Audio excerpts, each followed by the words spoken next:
Hello, everybody. You're welcome back to my YouTube video. My name is DivineAdebola, and I talk about everything that can be beneficial to you. The reason I'm not talking about is something that will put you to just so that. So in today's video, I'm going to be speaking with my boss, senior man, Mr. Peacemaker. Hello. Yeah. Let him introduce himself. Hello, everyone. My name is Ebenezer Anyemeka. People call me Peacemaker. That is because I make peace. That Peacemaker, I even wanted to ask that. How did that name come about? See, that name is actually very strategic because it was in a movie, and the person was actually making peace with a lot of people, and even though he had challenges, and he kept on making peace, and it actually picked up at the end of the day. So I picked that name from there. I said, okay, let me just pick one AKA name and start calling myself Peacemaker. So when I came into UK, that name became something that part of me, and a lot of friends started calling me Peacemaker. I think it paid off also during the election. So that's what you used for your election? That's what I used my election, and I think some people just also voted because I'm Peacemaker. Just like the name Peacemaker, yeah. Wow, that's nice. That's nice. I'm even looking for a name to give myself like this. I'll call myself Troublemaker. Now, so I see you don't get peace now. Then they will trouble. No, we are in the Boski now. Okay, guys, in the last video I did with DivineAdebola, you guys enjoyed the video, I'm very sure. In today's video, I'm going to be interviewing Peacemaker. It's going to be talking about no numerous things. It's going to be talking about how to get jobs in the UK, and it's also going to be talking about how to get car. He has a car, a very good one. So he's going to be telling us how to get car, how important car is, and what is the essence of getting a car in the UK, because it is something very important. It is not lost, like car is not lost in the UK. It is something that is very important. So he's going to be briefing us about everything in this particular video. If this is what you are interested in, don't go anywhere, stick around and watch till the end. Alright guys. So starting with the first topic, getting jobs in the UK. How were you able to, before you even tell us about the different kind of jobs, how were you able to get your own first job in the UK? What was your first job and how did you get it? So I had a very regular experience that almost every student would have, but I think mine is a little kind of exceptional because I came in 2022. It was not easy, honestly. It was not. So when I came in, I started with searching for jobs on Indeed. Then from Indeed, I moved to Indeed Flex when I was not seeing some jobs that I wanted on Indeed. So I moved to Indeed Flex. So on Indeed Flex, I was able to see jobs like cleaner. I needed to verify just the regular thing on Indeed Flex. You need to verify your account. Your account. So I verified. I got a cleaner job with a hotel. That was my first job. So I went to the cleaner job and I came back again, and it was replenishment assistance in some shopping companies. Then I went for replenishment assistant. Then from there, it was a bad job and all that. So I was just doing one job or the other on Indeed Flex. It was regular for me because I've had little experience back in Nigeria. So it was easy for me to navigate, and started those kind of jobs. So from Indeed Flex, I moved to working with a security company who is into stewards too, especially taking people to stadium. So I was working as a security as a steward for the organization, where we go to Manchester, go to Leeds Stadium, go to Doncaster, Ipswich, Peterborough, Arsenal Stadium. We even went for the Queen coronation. Queen coronation, yes, and so it was one job to the other on that as a steward. So gradually I moved into SIA. So I had to go security. Yes, because some of the steward organizations require that if you have SIA, you have a better pay and a better job kind of. So I went to do the SIA, got my badge. Of course, it lasts for 3 years. Very good, and you can do those supervisor jobs, and you can work in Tesco, you can work in Central, you can do SIA in football organizations, or you can work in stadium and all that. So I did same too, and it was easy for me to navigate. And I got the training done, got my badge, started working for those companies that I was doing steward for. But at this time, I started working as an SIA. So I was also going to those places, like I mentioned. And with my Nigerian driver's license, I also signed up for driving. Driving, you did driving? Yes, I did driving. So I was trained, I was tested by the organization, and they found me competent enough, and I started driving and for them. So I started driving, moving from with the Nigerian driver's license. So moving from going to different places. I go to Manchester, I go to Leeds, I go to Doncaster, Selby, I go to Scarborough, Peterborough. I even go as far as Scotland. So so Scotland is about 5 hours from Hull, 6 hours from Hull. So I drive as far as Scotland. Wait, which car were you driving then? It was about 14-seater buses. So I go with other stewards. Okay, right? but wait, Nigerian driving system is kind of different from UK driving Yes. system. And how fast were you able to? The thing is that, here there's a lot of policies, right? First, you have to unlearn the knowledge of how you drive in Nigeria. You need to unlearn it totally, and you need to start knowing differently on how to drive here in the UK. It took me some time because I'm supposed to get, I got a provisional license later on, but because my Nigerian license allowed me to drive for 1 year, I started learning how to drive in the UK. First, I started with YouTube videos. I understood how to drive, how to move around roundabout, where to use my navigator and when not to, right? Understanding how to understand the road system, how it works, right? Another thing is knowing where to, making sure that you are looking very well before you can turn, before you can take a right, before you can even move. Having a 360 round look around. So I learned all those things before I didn't just take the car and started driving. I have to learn, have that skill on knowing how, because if you make any small mistake here, it will land you into trouble. You get paid, there's a fine for it, right? For example, you pass during the red light, so you'll be fined, seriously. Or in a pedestrian crossing, you just pass. There are laws, there are policies here. So I understood how those policies work. And the company also tested me and found me very competent enough. That was why they gave me the car. So I started going to those places, going to Manchester and Leeds and all that to take stewards there and also work as an SIA, right, for those organizations. So from SIA job, I moved into care.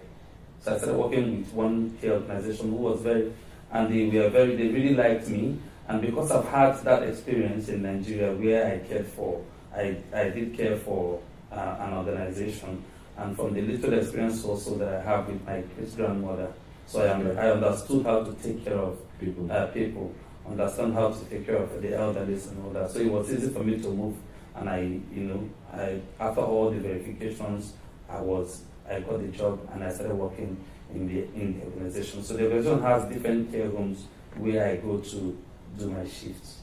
Yeah. So it was just from one step to the other until I got to this position.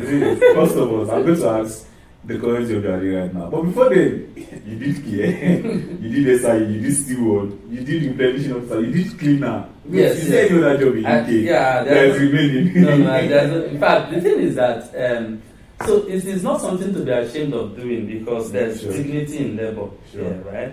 I can be working in an office and I'm doing £10.42 or £10.46, and another person is doing cleaner in a hotel and is doing £11. The person is not any more than me. And the person is not any more than me. Even a nanny can be working, doing a nanny in my place and collecting £10.46 because I have to pay the minimum wage and I have to do almost the same amount where I'm working in a security organization, right? So there's dignity in labor, right? So doing the hotel cleaner was something that I've done that before, so I know how to make my beds very well. So it was something that it was easy for me to navigate through. Even if you don't have the experience to do it, if you go online and learn how to, it will be easy. And sometimes they also show you how to do it. You know, your manager will say this is how to actually dress the bed and all that. So you follow through. Good, good. I think with this now, I think you've covered the different types of jobs in it. Because honestly, you mentioned almost all the jobs I can actually imagine. You mentioned all of them. I don't think there's any other job in my mind that you've not mentioned. Seriously. The only one you've not mentioned is working in the warehouse? Because I know that's... Yes. I also worked in the warehouse. Are you serious? I worked in the warehouse as a security person. Okay. Then I also worked in Amazon. I worked in the warehouse as a what's that thing called again? Parcel sorter. Sorting. Yeah. So it was warehouse job was interesting for me because I was working and also enjoying it. I had some group of friends that are of the same like minds like me. So we were really working and singing and enjoying it. We were sorting things, and sometimes it has to do with you sorting parcels. You're trained to the next person, the next person is passing to the next person and all that. I worked in the warehouse and I don't know. You know what in the factory? I worked in factory. Oh my God! I'm going to put this video as I work in every sector in UK. I worked in factory actually. I worked in chocolate factory. Where we dip we dip apple in chocolate kind of. We dip it in chocolate. Yeah, there's a stick for it. So in factory, you are being controlled by the machine. Yeah. Right. Yeah. So you have to be very smart, right? Because if you miss a line of production, it affects the other person, right? That's supposed to put something. So the machine moves and you're putting the apple and it starts going. So I think it was interesting because we were all happy doing that. That's the most important thing, right? Working and having grudges and it doesn't make sense. Yeah. But when you are working and you are happy doing what you're doing, and the managers are seeing you and they see that you are happy, right? So there was one of the factories that I worked. The guy had to put Nigerian music, and it was playing, and we were all enjoying the video music, and we were working, and before you know what is happening, it's already 12 hours. You're done with the work. That's how it works. So now you've covered almost every sector in UK as far as startup is concerned. Mm-hmm. You've covered almost every sector. I think everybody right now watching this video, you should have a glimpse of the kind of job you would meet if you are coming to the UK, or if you are in the UK and you've not gotten a job. These are all of the jobs you can actually do. But now I would want to talk about... Let me just emphasize, right? Okay. So these are kind of regular jobs you can get, fast jobs, something you can start working while you are preparing yourself for the future, right? If you are into care or you're into hospitality, you've done something like that before, you can go for a care job and go through that route and become a carer and get your sponsorship and move on with your life and all that. But if you are into specific kind of courses that you've done, for example, you did an IT, you are an IT engineer, you're website developer, you are an app developer. While you are doing these regular kind of jobs, you can also apply for website designing, jobs. There are so many jobs in the UK that are IT related, and they need people like you there to manage. So it is something that you can also do. Right? I'm also a website developer. I also did my first. I did one of my jobs here in the UK, website jobs. I got a job and I quickly designed a website for the person, right? And I'm still doing some little website jobs here and there, but I know that it is well needed skill that you can. It's a good skill for you to use here.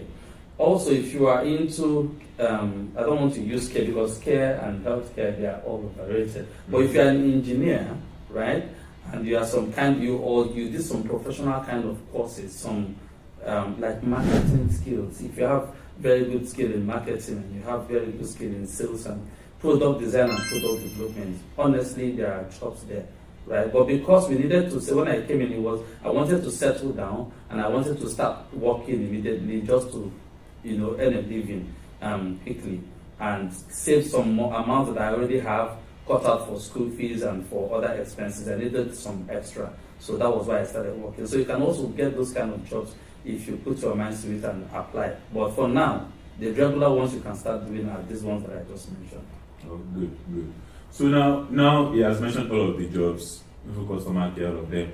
But now we need to know how to get these jobs, because there are some things you did, there are some ways you go about it to get all of these jobs. Because of our time, I don't think we can talk about each and every job, but at least the ones you still have a full knowledge about. Tell us how you were able to get the job, and most importantly, for people who are watching who don't have a job yet, how they can actually go about it. I know you mentioned something like Indeed Flex the other time. So what about other ones? Okay, so I will just mention two of them, which is SIA and health, right? Okay. So for SIA, right, I told some of my friends then that before you depart from the country or country of origin, it's important to keep some amount of money for jobs, kind of security kind of jobs, right? So how to go about it is, once you just come in, you go register with an SIA company and they get you trained, right?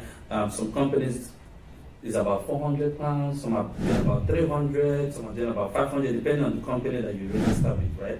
So they get you trained. Sometimes it's about 1 full week training from morning to evening. So you get well trained on how to defend yourself as a security person, on how to combat some issues when that occasion arises, right? So once you get trained with the security organization, then you have to pay for your security badge with the SIA organization. That's about £190 thereabout. So when you pay for that SIA badge, they will have to do some security checks, check your BRP, check your visa page to make sure that you are actually valid and you are able to work in the UK. So when they get all those checks done, they send you your badge. That badge allows you to work anywhere in the UK for at least 3 years, right? And after 3 years, you can also go and renew the badge, right? To just do one or two courses, and you just renew the license again. So that license allows you to work for 3 years. So that's for security.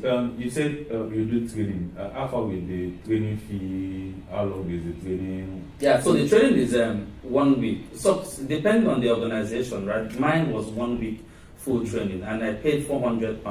But I know there are some organizations in Leeds and Manchester that are collecting about £350, £370 thereabouts, or £300. But that is depending on the organization. Some organizations collect 500, as much as £500, right? But they will train you for 1 week. It's a full training, right? And you will have to do some kind of exam to pass. And when you pass, they will send your details to the SIA organization to say that this person is qualified and able to be given badge. Then you pay the amount, the £190 thereabout, to the SIA, to SIA itself, which is the Security Industry Association, authority. Yeah. Then they get you the badge and they send it to you. So once you get the badge, then you start working. So you can work as a door supervisor.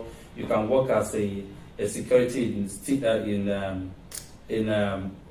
football organizations and stadium. You can also work in warehouse. Anywhere that a security person is supposed to work, you are qualified, because that badge allows you to work for about 3 years. Yeah. I think I had a rumor one time. I don't know how true it is. Someone said you can use the SIA to work in other countries. Is that true, or is it only UK? Well, I am not sure, but I think with an SIA badge, you should be able to work in the EU. EU. Yeah, okay. EU countries. The Schengen countries. I think that's what it's called. Yeah, I think you should be able to use that in those countries. All right, guys. So that's about security. For health. Okay. Well, before we move to health, for the security now, that is about the security, how to go about it, how to get the license and all. And also, maybe if I should add to it, if there are some things you need to know about security, it's a job that you have to learn how to stand. Yes. So because if you just do the security and then you are given a job of 5 hours to stand, and you're like, I can't do this. So you just waste your money. You have to be able to. You need to have the strength to stand for a long time. Yeah, right. Exactly. So for me, I bought a very comfortable shoe that can allow me to stand. That has some flow. Soft landing. So it was able for me to stand for a long time. In fact, I worked in I worked in the festivals during the summer, and it was interesting. Working as a security there is so interesting. Different festivals where you see how things are happening, right? So I enjoyed the festival, and I also worked as a security. But standing for a long time wasn't difficult for me because I was just enjoying what I was doing, right? So you should be able to stand for 10 hours. Then you still have some breaks, you know. I think guys have ever stood in this UK working as a security officer is around 8 hours. 8 hours. Yeah. Well, during the time where I was supposed to, when we were allowed to work full time as a student, right, during the holidays time, there were times when I stood for 13 to 18 hours. Just have like 2 breaks, but 18 hours standing. Wow. I hope I survive. But it was easy, but I was enjoying it and I was doing what, you know, it was a festival. So it was fun. Alright guys, so that's about security. So now let's go to the next one. Health. Because I think health is what a lot of people always want. So I think this health we want to talk about will benefit a lot of people because everybody just wants to go to care. So the thing is that there is a massive opportunity in healthcare, and it's a very demanding sector, even to date, right? But the basic thing is you having that experience from your country of origin, knowing that maybe you've done a healthcare job before, and it's something that you can do here in the UK, right? Mm-hmm. So first is once you come in and you have that experience that is needed, right? Then you look for a job probably on Indeed Flex or from other platforms, of the health platforms, right? Or you go straight to their website if you know them and apply directly. But you need to structure your CV in such a way that it is acceptable. For example, getting a good UK CV style, not the regular style that is from your country. There's a style that they use here, you know, structuring the experiences very well. So when you apply and you make sure that you also have a reference, because they would always check to ensure that you've worked in a healthcare before, right? So they would always check.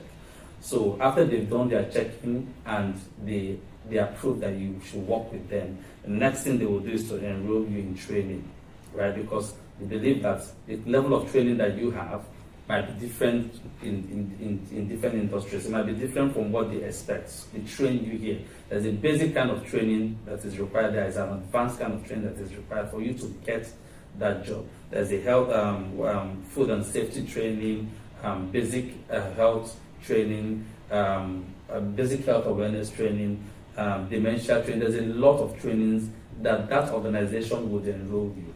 So after you've completed the training, it might be 2 days, it might be 3 days, it might be 1 day, right? It might be a full day. So after you've done the training, they can then allow you to start working with them. Some of them might have an application where you have to pick shift, or some of them might ask you to submit your availability. They will give you a calendar to submit your availability. So that was it, what I did. So about care is, but I think now, because I'm a student too, and most people that are watching me, most of them are probably students or maybe dependent. But for me as a student, there is a particular problem we face there, and the thing is, most care homes will say they don't want students because we are only limited to 20 hours weekly. Did any of that happen during your time? Yes, it did. The thing is, for me, right, first you have to, you can't work more than 20 hours, and that is what is stipulated in your BRP or the visa that is given to you by UK. You can't work more than 20 hours, right? So for some of the organizations that I applied, some of them have 12 hours shifts, right? So it's 12 hours starting from maybe 7 to 7, right? So because they have 12-hour shifts, and if they give you 2 days, that means it's 12 plus 12, which is 24, and that means you've passed the 20 hours limit, right? So some of them understand this, and they will not be able to give you the job. They will just tell you, oh, we have 12 hours, and we have to give you more than 1 day, so we've passed this, it will be 24 hours. So they will not just give you the job. But some would also give you a 12 hours, and they give you just that once in a week. So you'll be working with them just once a week for 12 hours. Wherever you go to do your remaining 8 hours is your business. It might be the SIA, it might be in any other sector, right? It might be as a steward, but you just have to do an 8 hours to make it 20 hours, right? Okay. So some might also agree to give you a 10 hours kind of shift, right? So they give you 10 hours 2 days, right? Or 10 hours twice in a week, so that it will just be 20 hours, right? So once you do your 20 hours, you've covered it for the week, right? You just have to wait again for the following week.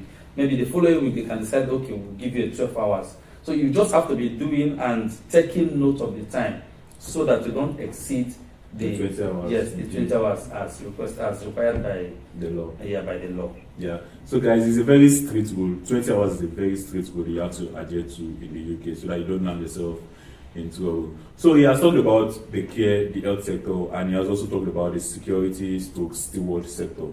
But now I would want him to touch about something. These are all student jobs and starters jobs. I want him to talk about visa sponsored jobs. Like for example, we are all going to finish one day and we want to look for visa sponsorship job to keep us in UK. So now, how do we transition to all of these jobs, and how do we get all of these jobs? Because as far as I know, security jobs don't give visa sponsorship. Some care work gives visa sponsorship. Warehouse doesn't give, factory doesn't give, all those blah blah blah, they don't give. So how do we get all of these professional visa sponsorship aside health? Because a lot of people are always talking about health. Is it really health we have? So let's also about visa sponsorship jobs. Okay. So yeah, there are so many visa sponsorship jobs, but I think one of the things that a lot of people are not doing is not channeling their search as they ought to, right? There are sponsorship jobs in the healthcare sector, just like I mentioned earlier, and some healthcare sector, if they decide to retain you, right, they might be able to sponsor you. That's if they have the license to sponsor, okay, or they have the numbers, because they first apply. I think UK will give them the number. They can say, okay, we are giving you 10. You can only sponsor 10 people or 5 people or thereabouts. So if they have that number, then they can then sponsor, right? If you work for agencies, most agencies don't sponsor. They don't have the license. They are just agencies. They refer you to care homes to work, but they don't sponsor, right? So for you to get a sponsorship with a care organization, it has to be a direct care organization. You need to work with them directly, right?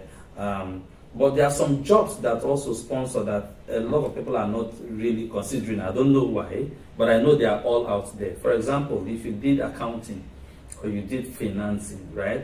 There are so many organizations out there that when you apply, okay, they also sponsor. I had a seminar one time which we talked about student circles.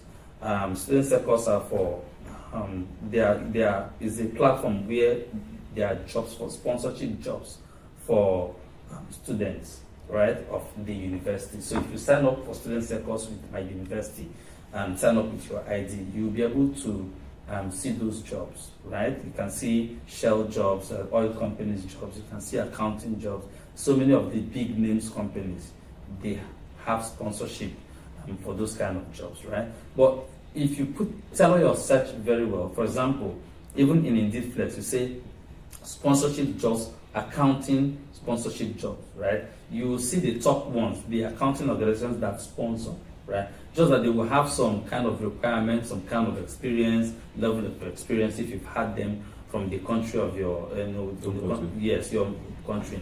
But there are jobs in those organizations. The most important thing is for you to tailor your search very well. If you're a student and your school have student circles, signed up with student circles, there are sponsorship jobs on those platforms.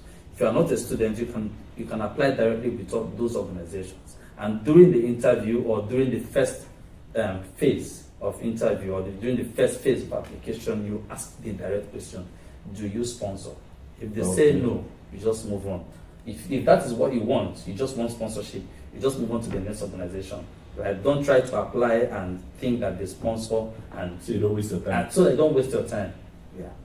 Okay, all right. So thank you very much. You've really been helpful. I will not stop this section of getting jobs in UK here. But before I end this section, I think I would want him to mention one more thing. So far so good. You mentioned Indeed Flex as a way of getting jobs. You also mentioned student circles. And for me, I think I know about Indeed, And I also know about this handshake for students. It might not be open to everybody, but it's for university of all students. So now I want you to mention some other websites you have in your mind that you can remember right now that you can get jobs from. Okay, so I think one of them is I've seen this website. I think I applied sometime and they gave me just that I didn't have time to do it. It's called Stint. It's STINT. Okay, Stint. Someone told me about Stint. Yeah, so Stint. I think it's a kind of flexible kind of job also. So Indeed is also good. Indeed and Indeed Flex, right? So there's a difference. So you know the difference. There's Indeed and there's an Indeed Flex. So Indeed Flex is for flexible kind of job like security, like replenishment assistance, hotel cleaner and all that. And Indeed is kind of for care and for other kind of organizations. So I know Stint. I know Staff Scanner. Staff Scanner is for care. If you apply with them, you'll be able to get a job. I know Florence. So there's a Florence and there's a Florence Flex, right? Florence for jobs. There's a Florence Academy, which is for getting the required knowledge for care jobs. But there's a Florence Flex. Florence Flex is for care, specifically. For getting care jobs. Getting care jobs specifically, and it works well. I was verified, but I've not had time to work with them. Okay, guys, thank you very much on this particular session. You've really been helpful, and I don't know if I should say we should continue for him to touch every jobs you have worked on in UK. We are not going to leave this channel today. So I quickly want him to talk about the next section. Now, the next section is how important is getting a car in the UK and how can we get a car in the UK. Everything we just need to know about getting a car in the UK. So okay, so first, before you can get a car in the UK, please endeavor to know how to drive, understanding the road system, right?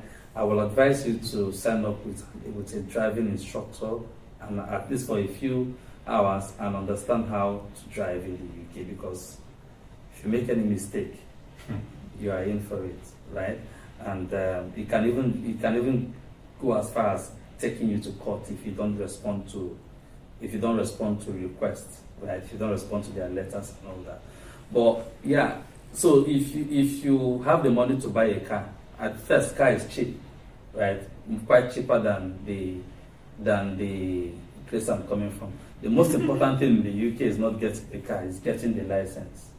Okay. Right? It's getting the license, right? But if you still have your provisional license from your home country, which allows you to drive in the UK for about 1 year, you can also get a car.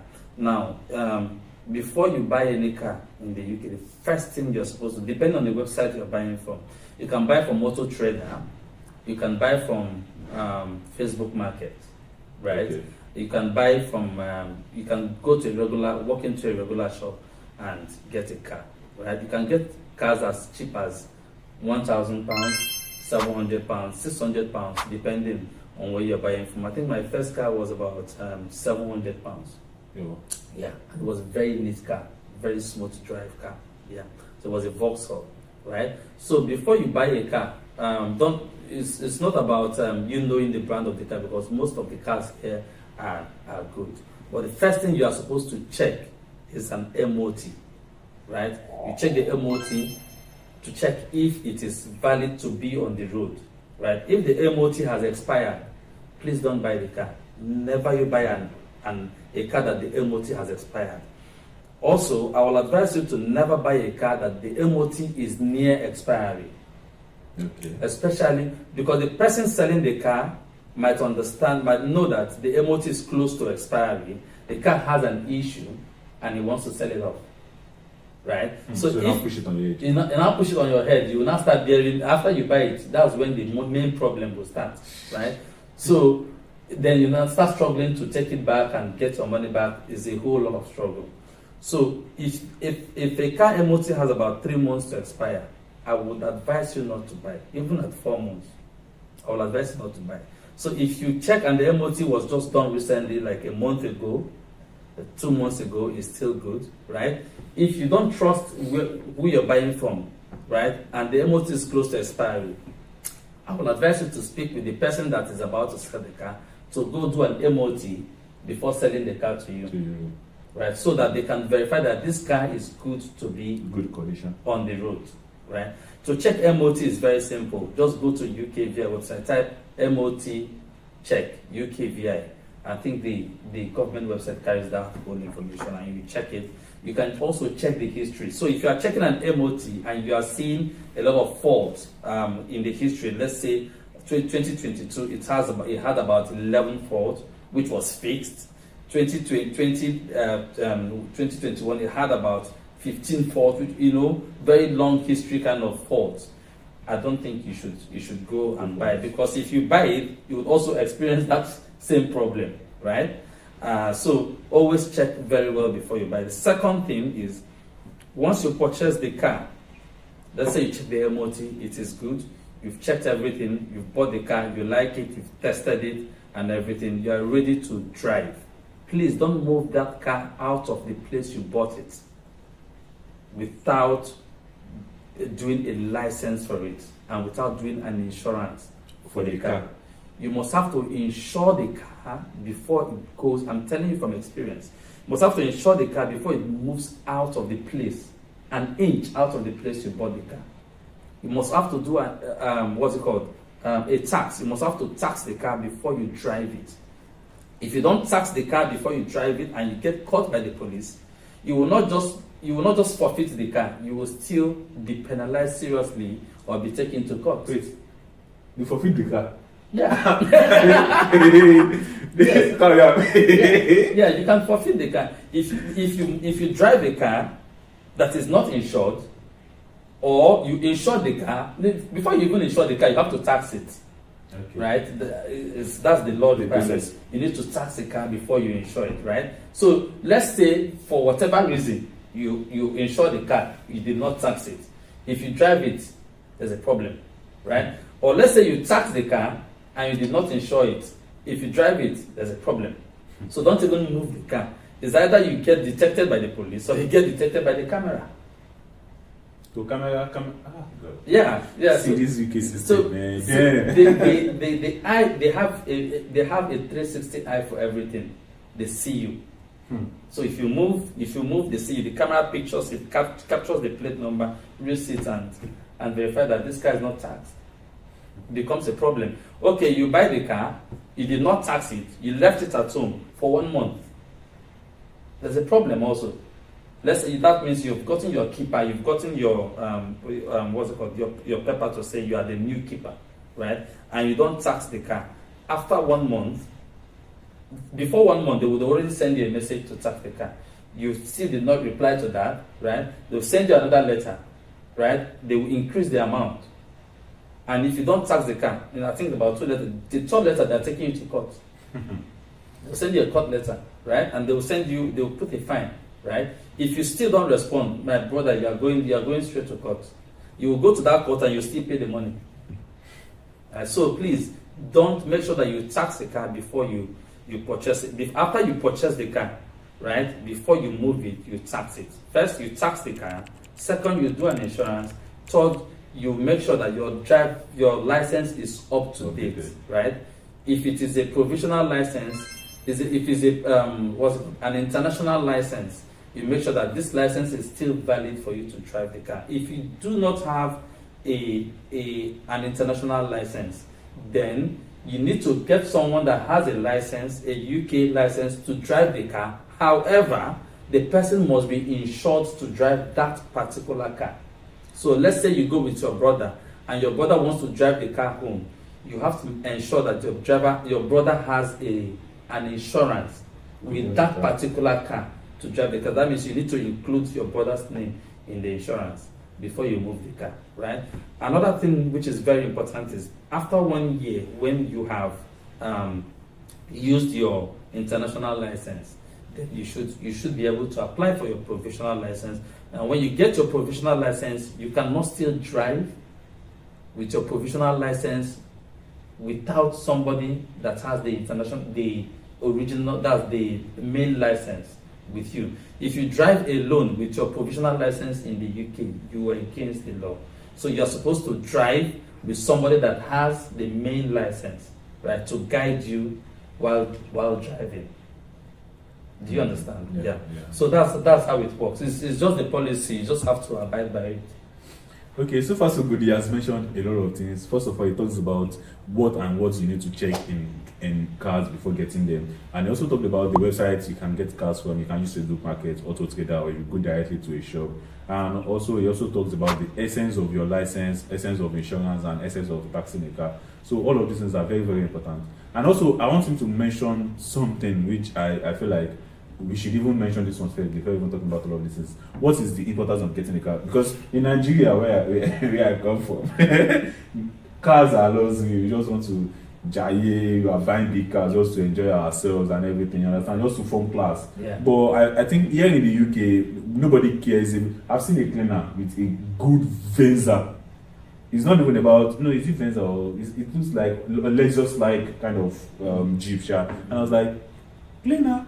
So, and I also too, I've seen a lot of jobs telling me if you don't have car, you are not employing. You're like, why? So I need to know the essence of this car, because the car is more like one big thing. And again, even the driver's license is more like a very most recognized form of ID here in the UK. So can you please talk about essence of all of these things? So first, car is not a luxury here.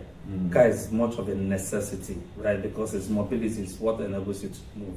Some organizations require that you have a car before they can employ, right? Some care rooms require that you have a car because you need to move.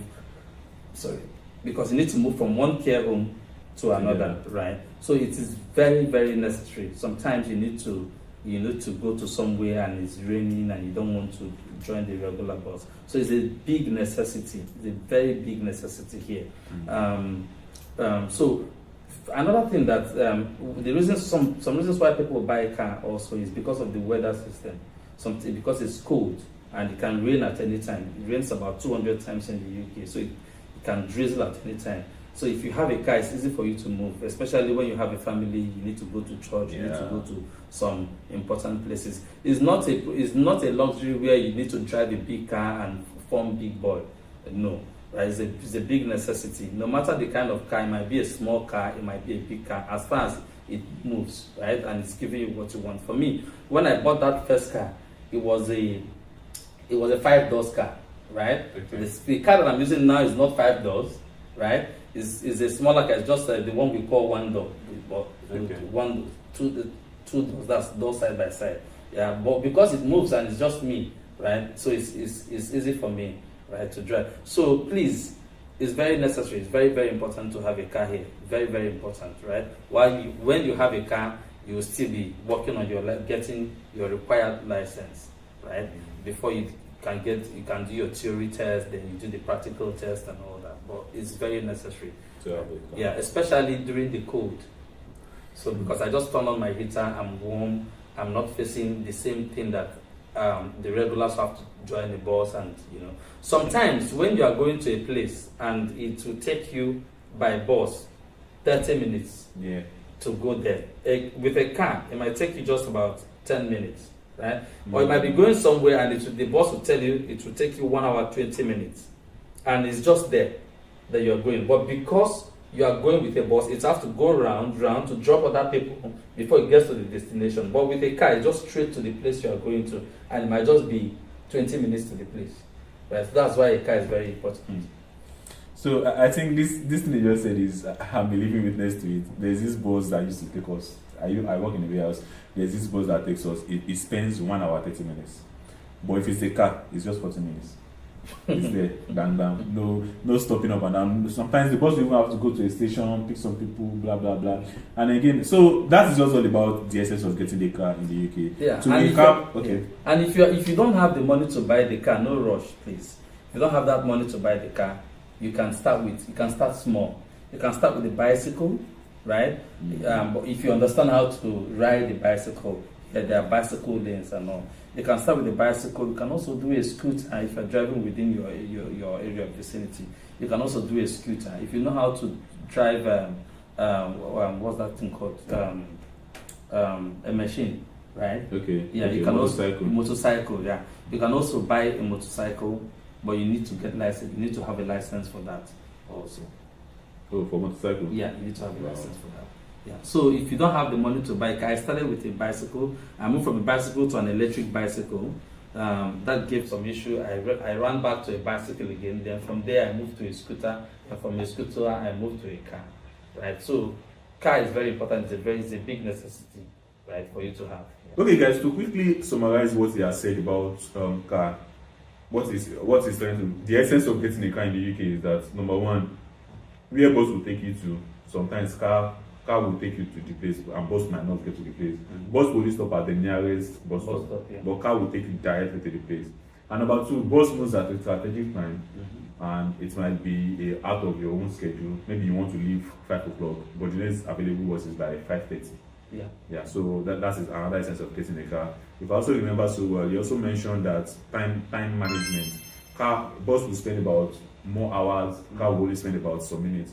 Also, the temperature in the UK. See, if you are walking from just here to that place, if it is cold, it will look like you are walking from here to River Jordan. Seriously, honestly speaking, walking in the cold is looking like, for example, when I'm leaving the school to my house, it's just about 10 to 15 minutes. But if it is cold, it will look like I'm walking from here to Abuja. So the code is not smiling. So that's another essence of getting a car. And number two, your driver's license is very important. It's a very good, valid form of ID. And number three, most companies requires you to have a car before they can actually give you employment, because they don't want you to start complaining, oh, I can't come to work today because there's no bus. I can't come to work today because blah blah blah blah. And again, for public holidays too, because this is the holiday period, there's bus don't work sometimes. So, and you might want to move and all. So these are all the importance of getting a car. And again, I think you also save money. Yes, you actually save money. And if you are buying a car and you are getting, it's not about you getting a car that is expensive to manage, right? Because the cost of managing a car is much. When I had that car that I bought for 700, it was smoking. If I was in Nigeria, I could fix that smoking with about 20 or 30,000. Okay. Right? 20 or 30,000 I should fix it. It was smoking, it was a gasket issue, right? But here, it costed me £700 to fix. £700? £770. More than the amount of the car? More than the amount of the car to fix. So when it had the second issue, which made me sell it, right? When it had the second issue, I was told £900. When my car in Nigeria had that issue, I did not fix it for nothing less than 50,000. But they told me £900, and I was like, no, I have to let it go. Wow. Right? So it's not about getting something very big. You can just get something small, something that you can manage, with a good 5-door kind of car. And it's not about you getting Toyota kind of brand. It has to be Toyota. No, you can get a BM, you can get a Peugeot, you can get any kind of brand as far as you can move. But making sure that the engine size is not much. Mine is 1.2 engine, so if I put a £10, I can go to Bridlington, as far as Bridlington, and come back, and I will still have some fuel left, right? But so if you get something like 1.2 engine size, 1.3, 1.6, the highest I could get is maybe 1.8, but I won't advise 1.8. I would stick to 1.6, 1.4, 1.3, 1.2 engine size, because once it's about 2 point something, right, it's higher. That means it consumes more fuel. So the petrol that will take me from here to Bridlington and back, which is about £10, and I will still have some left. With a 2.0 engine size, it will just take you to Bridlington, but it will not take you back. So you have to fuel it. Yeah. So it's expensive, quite expensive. So please just get a small, something that can move you. Just something that's small, with a small engine size. Alright guys, he has really said a lot, and I'm very sure you have a lot of things in your mind you might want to ask. Maybe you forgot to mention some things you have questions about. Just use the comment section down below and ask whatever question you want to ask. I'm going to be sharing all of the questions to him, and whatever answer is going to be given, I'm going to be sending it back to you. Trust me, I check all of the comments section. Trust me, I check all of them. So that is all about cars. I don't think there's anything we need to know more about cars. That is virtually everything. And if there's anything you feel like we didn't talk about, just let me know in the comment box below. So, boss, it's really, how am I going to put the English self before this as a rubbish English? It's so glad, it gladdens my heart for you to grace my invitation to come on this show with me. I always love to interview people with high intellect, and I feel like we can really learn from him. So that's why I really invited him, and he has really talked about a lot of things, getting jobs in the UK, how to navigate around visa-sponsored jobs, how to get cars, the essence of cars, and many other things. And if there's anything you feel like we need to talk about, or anything you feel like you need to ask him, just let me know in the comment box below. Alright, boss, is there anything you want to chip in again? No, I think we've covered most of the things. But what I want to say is that if you come here to study, keep your heads down, right? Keep your eyes clear, and do what you are expected to do. And know that you are supposed to, if you're supposed to work to augment with whatever that you have, well, please don't stress yourself so much, right? Don't kill yourself. Don't kill yourself. Making sure that you need to achieve good grades is very important, because paying about 9,000, 10,000 to 15,000 pounds as school fees, right, and getting just a pass, I think that will not go well. So ensure you get good grades. Either you're getting a distinction or you're getting a merit, right? So just get good grades. Keep your heads down. Keep your eyes clear. Making sure that you abide with all the rules. Don't work more than 20 hours. Stick to the driving rule. Get yourself trained, right? Do an SIA job if possible, if you're able to stand for a long time to do a security job, right? Do care if you're able to, if you have that experience and all that. Don't be afraid to do cleaner kind of job at all. Don't be afraid to do shitty kind of jobs, right? Because there's dignity in labor. Okay, all right. Before he leaves, there's this thing I always do when there is an interview. In the last video, I did this with Ibrahim. That is the game section. But I don't know, I didn't plan the game section this time around because I felt like I didn't want the video to be too long. But out of the game section, I'm going to be picking a part from the game section which is going to be played for us today. And it's a very simple one. And you're going to be sharing us an experience you have maybe here in the UK or back home in your Nigeria that is kind of funny to you. You are just going to be just telling us a story of something that happened to you that was kind of like, eh? Like it was just kind of surprising and shocking to you. Where will I start? Okay, I should share the one in the UK first, right? Anyone. Okay, so the one. So my experience is so coming from Nigeria. First, I didn't come here poor, right? Okay. Came here boxed, not well boxed though, but I have almost 3 cars. I use one. My dependents use the other car. So we're living a big boy kind of life, right? So when I came in here, first this place humbled me, right? Kept me to that level, right? So I bought a bicycle. I bought a bicycle. Went to Primark to buy a white shirt, and they stole it. They stole the bicycle. They stole the bicycle on that same day. So I called the police and I told them that I lost my bicycle. They asked if there's a camera there. I said no, and they said there's nothing they can do. That was just it, right? Wow. So yeah, so it was easy for them to steal. They just cut the chain and took it away. I've been hearing cases like that. Even Ibrahim also shared that they stole his bicycle, stole his ATM card and everything. I was like, I think it's something that is rampant in the UK. I thought you said UK is so secured. So that's it for Nigeria, where I'm coming from. I can't remember exactly one of the funny things that has happened to me back in the country. I think, okay, yeah, my money was moved at some point. I signed up with an organization, and I can't remember. Oh, it was a transfer. So I was supposed to transfer. Transfer 700,000. I was supposed to transfer 70,000 to someone. Okay. I mistakenly put the 0 into 3. It was 700. So when I moved the money, I realized that I've made a mistake. So I called the person. 5 minutes later, and the person said he has used the money. That he didn't know. Yeah, there's so many that he's receiving so much, right? So he didn't know that the money was for that. I made that mistake, but he just saw that there's about 700 plus other money in his account, and he used it.